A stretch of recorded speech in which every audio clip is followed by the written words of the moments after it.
The iPhone 12 Pro design has changed things up a bit this year, but of course it still has the two pentalobe screws down at the bottom.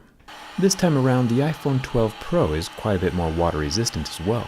Still IP68, but tested at a depth of 6 meters in water instead of the normal 4 meters that the iPhone 11 Pro was tested at last year. So there is quite a bit more adhesive, which requires more heat.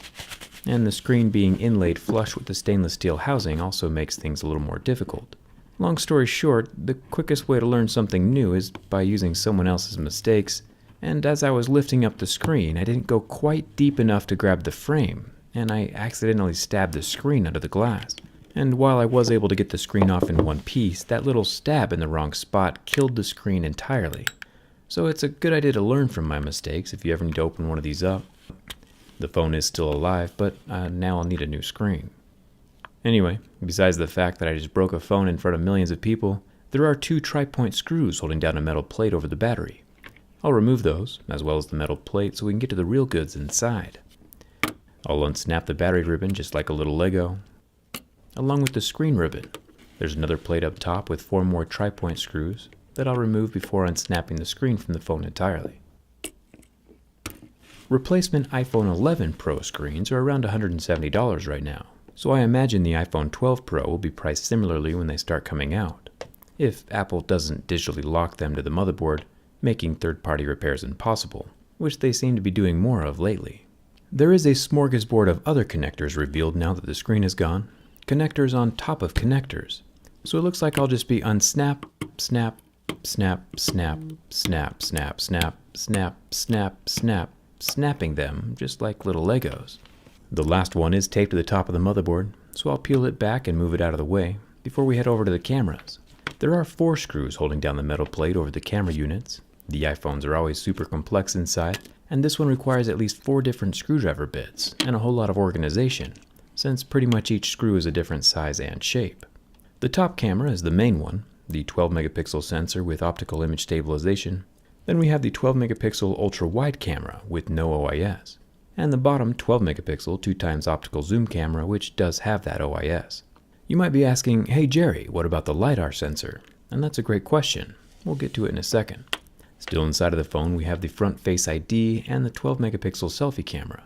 The LiDAR module is still screwed in and facing the rear of the phone. The brains of the operation, the motherboard, has 6 screws holding it in place. The SIM card tray has a white water damage indicator sticker over the top grill. This sticker can be seen from outside of the phone if you just peek inside of your SIM card tray slot. Apple's pretty smart. Their phones might be water resistant, but they're not waterproof, and Apple can tell if it ever gets wet when that sticker turns pink. There are 2 more ribbons at the bottom of the motherboard, and then the whole thing can pull away from the phone. It's another double stacked board again this year, with no thermal paste or copper heat pipe. It's just living its best life with no extra cooling. The LiDAR sensor is held in place by 2 more screws. LiDAR is actually pretty cool. It's like a depth sensor on steroids, able to bounce infrared light from one circle and measure the bounce back to calculate distances.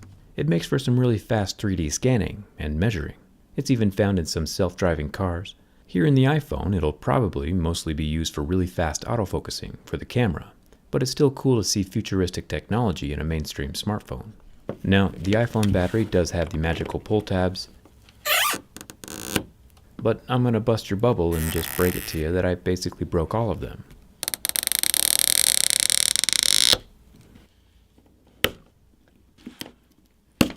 And had to pull the battery out with my bare hands instead.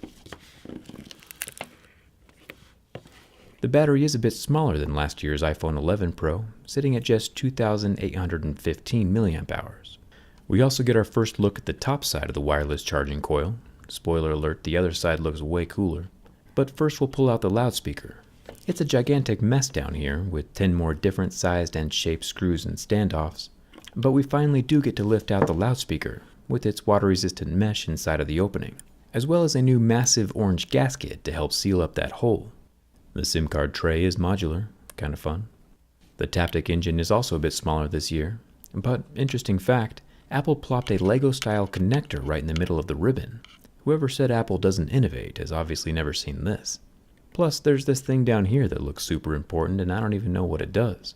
If the iPhone looks like a chaotic nightmare inside, it's because it is. The wireless charger is physically tied into the phone's side buttons, so I'll unscrew this metal bracket on the side and pull the mute switch through the frame. Then finally, after everything, we get our first look under the wireless charging pad and glimpse this glorious array of circular magnets around the outside. It's rather brilliant of Apple to use magnets to perfectly position the two coils on top of each other. Instead of using one large circle magnet, it's actually made up of 18 smaller, more rectangular magnets.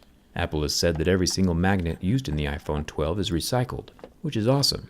Getting rid of the charging brick, headphones, and making the box smaller is also supposed to help out the environment. Fun fact though, creating a brand new smartphone consumes almost as much energy as using a smartphone for an entire decade. So since Apple has over 1 billion active iPhones on the planet right now, if they really wanted to help the environment, they'd make their phones easier to repair. I mean, let's be honest, making the box smaller is peanuts compared to how much energy we could save by just using our phones for an additional year or two. Not much changes between each new version of a phone anyway. Of course, every step towards helping the environment is a good step, but I would like to see Apple facilitating repairs instead of just locking every component to the motherboard and having people buy new phones.